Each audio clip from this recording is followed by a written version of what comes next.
Yeah, hi friends. I've been listening to Anaya's transmissions of the last couple of days about the false guru and the new predator, and having listened to those, read and listened to a few first-hand accounts of victims, as it were, of these fake gurus' methods. It sounded incredibly similar to military interrogation, which sounds a bit weird, sounds a bit out there, but the point of this video is to kind of clarify some of the methods that these people, whether they know it or not, are actually using against untrained people. Yeah, my name's Pete. Why I'm making this is kind of like, I've been an infantry soldier in the British Army for 14 years, so I understand the nature of sort of the military world, and I've also been host for a number of events in and around Copenhagen in Denmark, including some bigger events for some of said type gurus. So interesting. I've put some notes together and they'll be sent out as a PDF, part of which I'm reading from. So please excuse me if you see me looking down. It's just to make sure I'm following the thread. Generally, all militaries around the world, American, British, French, Italian, whatever, they have the same methods, which is basically to break an individual down and then rebuild that individual in a way that more suits the system, more suits the military. That might start ringing a few bells for a few people. They actually actively break the willpower down of individuals with a variety of methods, some of which will come out on this chat, so that they don't have the same free thinking, free will of their own, so they can be told to do stuff, infantry soldier, without thinking often. Sometimes operational requirements are that way. It's not for a private soldier to question why he's been told to do something. Sometimes things need to happen instantaneously, whether they like it or not. That's just the way it is. However, most people coming to fake gurus and spiritual leaders of that kind are not trained. They're not in it for that. That's not why they're there. I've got a great many old military mates of mine still around on Facebook and stuff like that, and it's kind of interesting. They've been streamlined, or we were streamlined to think in a specific way, and our personalities built up in a certain way afterwards. Then when guys like us leave the military again, we very often have severe problems of reintegrating into the civilian population. We've lost our identity, we've lost this false, fake support system. So we also have a lot of trust and integrity problems, not surprisingly. It sounds familiar to those who've been in a guru situation, have successfully come out, but the way it leaves you feeling about yourself and questioning your own mind, amongst many things, is very familiar.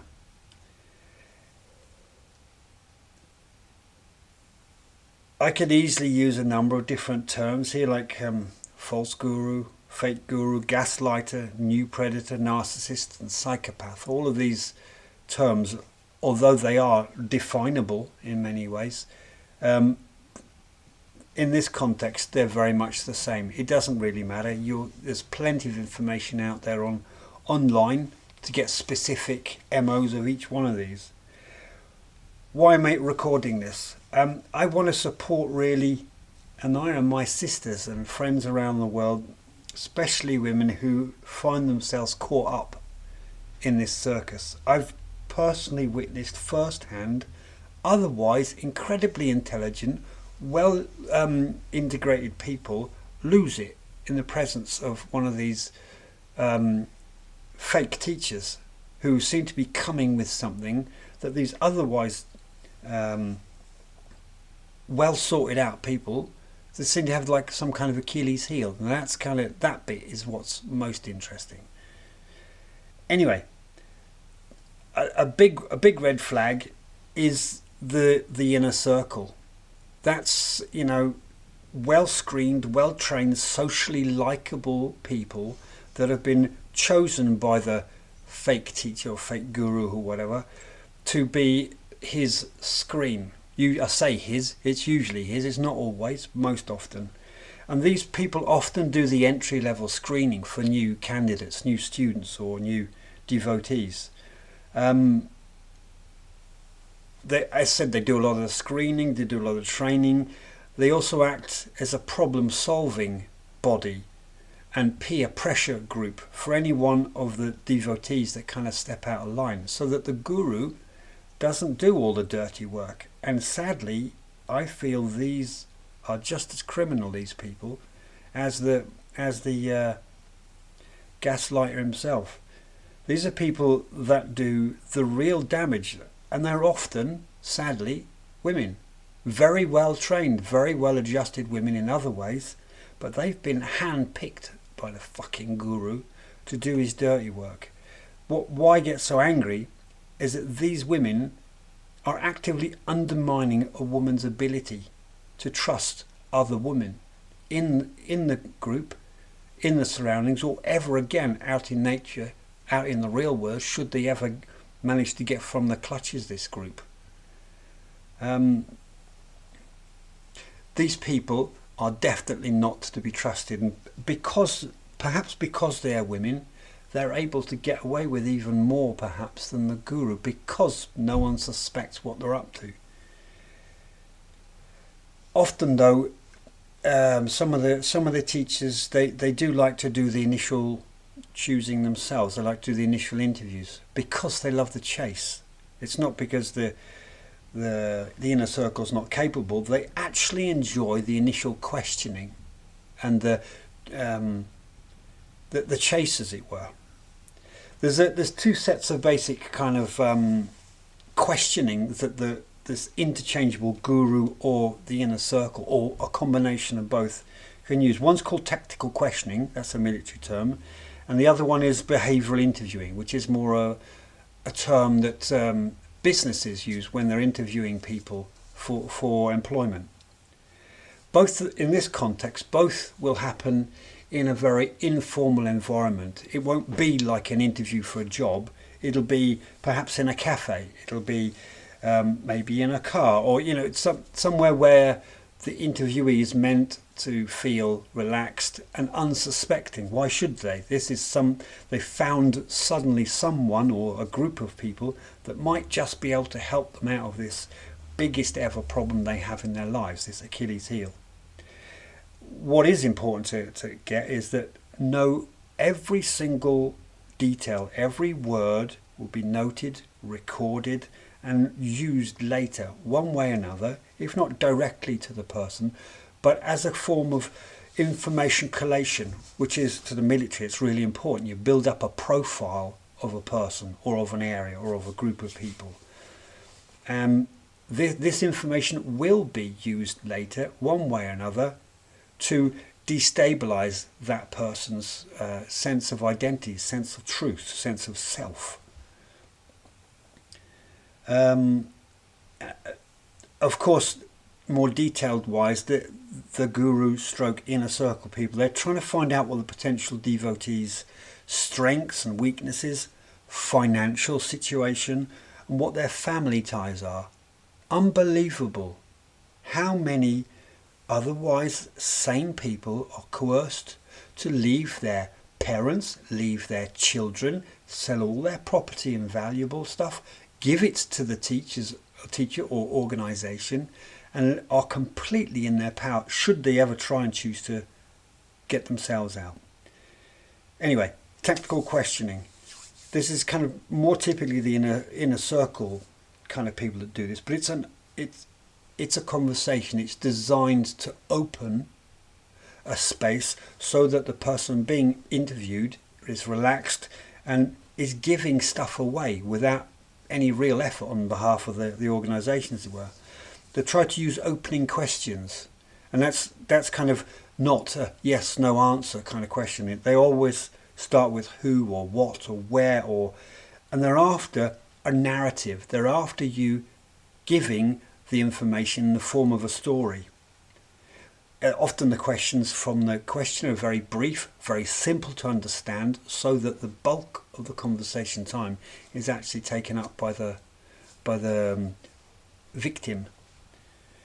The questions are often broad in nature, general questions. It's a kind of like a funnel situation. They get broader, they start broader and become narrower and narrower and narrower if the group is after specific ideas or specific aims.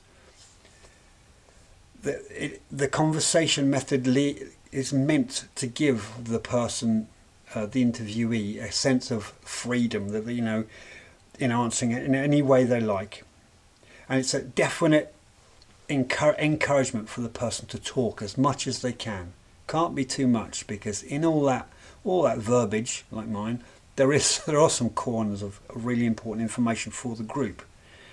And they do like to try and engage in a discussion. If you kind of falter or not sure or give too good answers, they may try to redirect, may try to get the conversation going in a different direction. They'd be specifically trained to talk, listen and observe. They're not there as some kind of threat. If it was the guru himself or fake teacher, he might be the kind of person that can be intimidating to, on a one-on-one situation. But a couple of women who are his inner circle can absolutely disarm an unsuspecting person. They'll create this conversational time, but they'll be very sensitive. They'll be using body language deliberately, and they'll be very much monitoring, maybe even filming the body language of the interviewee, so they can get cues as to where this person is. They will absolutely remember that interviewees are very keen to talk about their favourite subject, which is themselves. So they'll be turning all the conversation sooner or later back to, what about you? What do you think and feel? How's your relationship with your husband? You, because you're the information, you're the key. It might well be that it's the guru, the fake guru or teacher, whatever it's called, that does the more difficult behavioural interview. It takes more training or takes more awareness. And it's done in such a way that it's difficult for you to say something that's untrue. And they're after you talking so that you give away as much information as possible. Later on, in subsequent conversations or in a forum, or if they're going to use you as an example to illustrate some teaching point later on, they'll pick your story apart later on for the details. We're talking about stuff that's, for us in layman's speak, is kind of delicate, but informal. We're setting a scenario for them. They'll monitor every single nuance, every bit of body language and every bit of information you give away. They're looking for specific behaviours. They're looking for your experiences. They're looking for your knowledge. They're looking for your skills and abilities. And they will use all kinds of different methods. There's a whole variety to try and get information or try and find out certain capacities like susceptibility or suggestibility. It's how willing a person is to accept and act on suggestions from others. For example, if the teacher comes up with a teaching point and wants you to employ that, they want to know, are you able to do that? And they want to know how much you're going to question that kind of thing, or are you just going to not even think about it and go out and do it? With more people getting more laboratory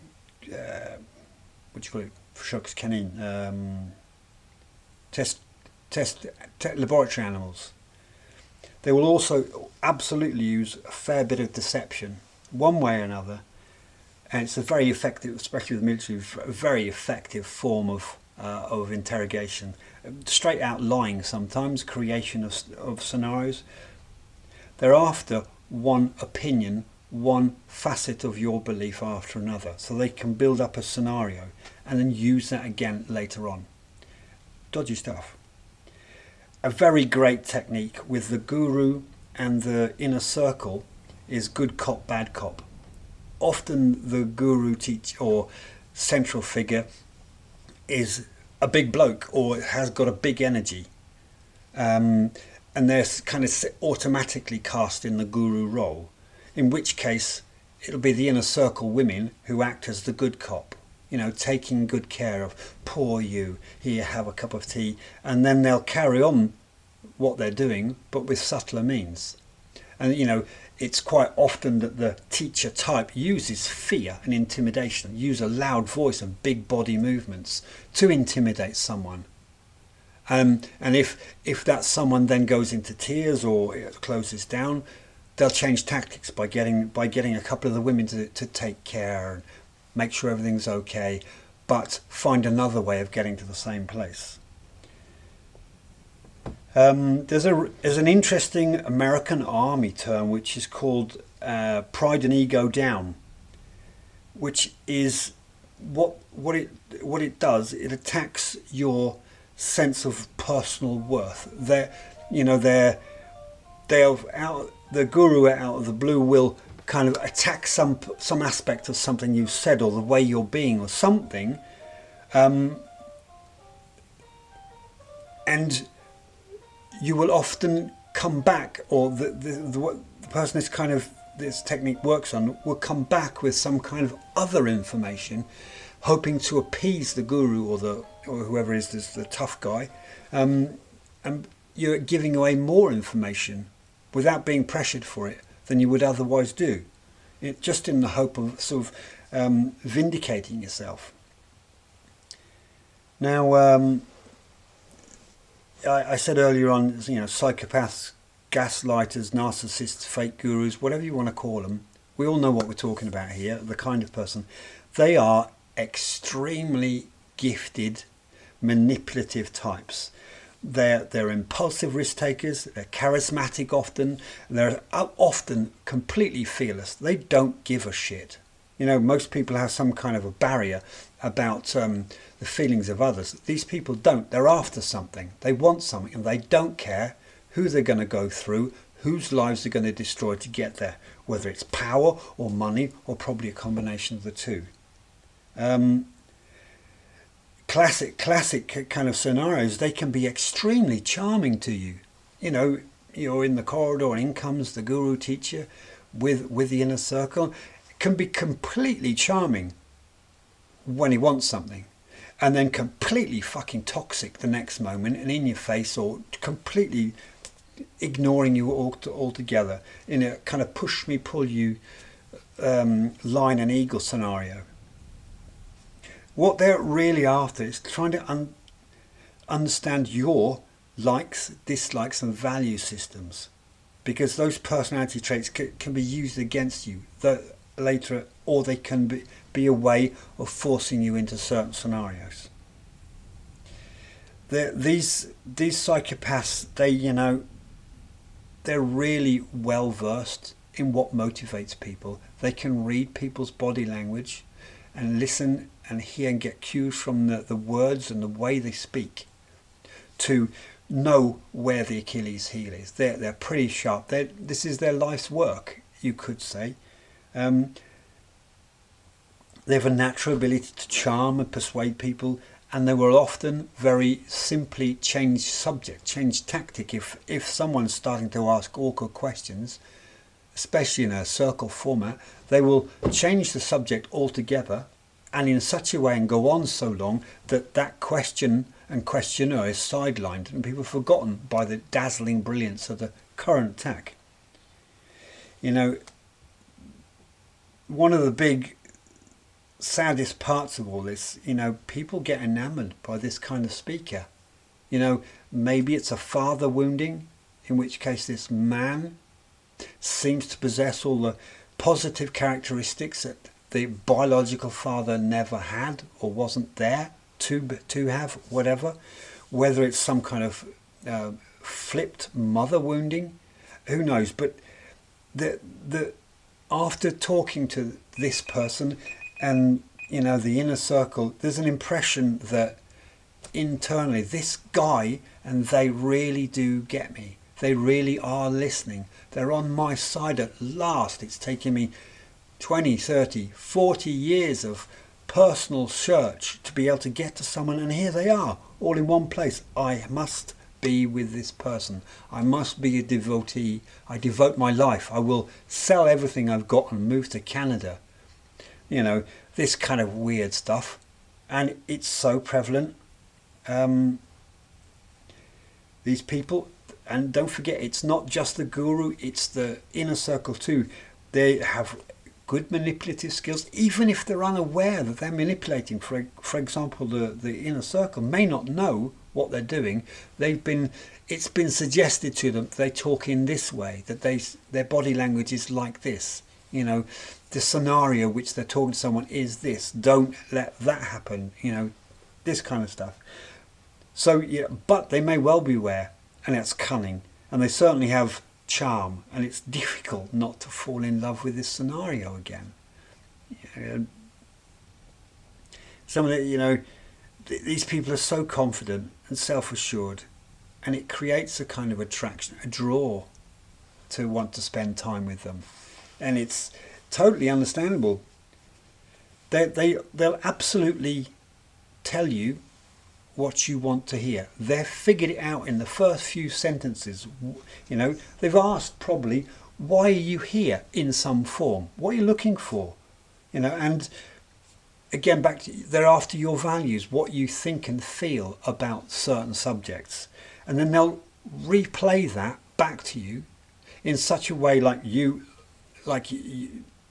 you cannot miss that. These are the things that are important to you, and they're giving you that which you've already given them. So everything you know is important for you, they will regurgitate in a number of different ways. So you cannot miss that they're here for you. They're going to give you what you need, what you want. And oddly enough, you become, especially the guru types, you easily become their best friend. It's insane. This is a pariah, a shark. This, seen from the outside, is the last person you go near. On the inside, they're extremely charming and really know the talk. They are so switched on. A sort of last interesting technique is once they feel they've almost got you, they will use a scarcity tactic. Once they feel they've got you, and they'll know quite sharp, because that's one of the things they're looking for, they'll kind of draw back a little, trying to draw you in. It's like the lion and eagle again. The eagle draws back and the lion goes forward. It's the same thing. When they know they've got you, they want to see how much they've got you and how quickly. So they kind of try and become or sound like they're unobtainable. Especially the guru, in using language sort of like that there are many people looking for a few places with them in their school or in their ashram or whatever it is. And some of these other people have offered quite a large sums of money. So the financial things coming in there, they're finding out already how much you can afford or what you can lay your hands on. And they'll use tactics like they'll ask you about your values, and when you say, they'll kind of look, sharp intake of breath. Oh, I don't know about that. So you start to get worried about your own answers, about your own validation. And then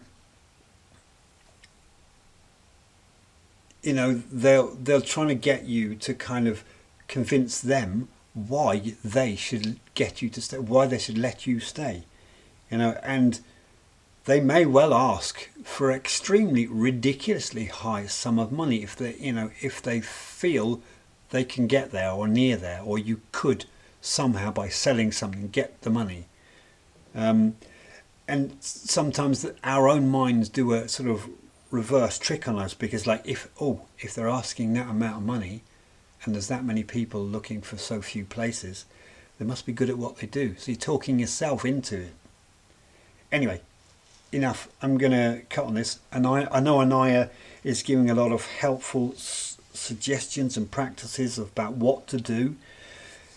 This again was about informing people about if they suspect they're getting drawn into a circle like this, or to a teacher, if they suspect a friend of theirs could be at risk or has changed the way that they live, and it might be because they met this certain person, or they keep going to this regular meeting of 34 steps or whatever it is. So just from me, some warning things. Don't get isolated. Do not leave your car keys and don't leave your money and phone with these people in safekeeping. That's an instant warning flag. That means you cannot have any influence about whether you stay or go. Not a good one. Let someone on the outside know where you are. This is typically a retreat. You've flown overseas to France or something like that, and you arrive and you're not quite sure about this, car keys and all that hoo-ha. Let someone at home know where you are. Your parents are going to be worried if they're, if they know what's going on. If they don't know, they're going to be worried. That's what parents do.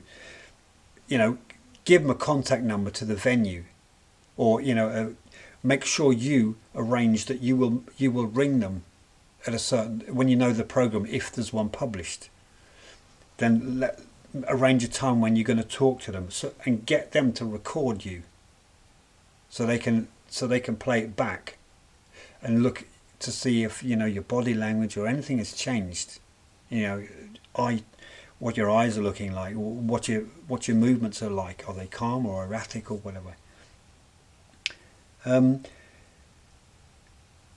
What these people do is try and turn your sense of self upside down. They get you to doubt everything that you ever thought about yourself, absolutely complete, and they want you to think their way. If they're accusing you of something, ask questions. If they're talking about a certain person or an event, find out, talk to that person. One of the major methods from these people is that they work on the basis that if they say something, accuse you of something, this is especially typical of gaslighting partners, they're going to say all kinds of things knowing you won't question that other person, like you've been flirting with someone or something like that at a party. They know normally you wouldn't dare, because you're that type, you wouldn't ask because it's too embarrassing, but ask. If they're talking about specific events with other people, get hold of those other people and ask them what they saw. Big one, especially the ladies, but just as much the guys, I guess. Trust your gut feeling. If there's something wrong about this scenario, there is. If it feels like that, this is not good. There's something weird here. Trust that.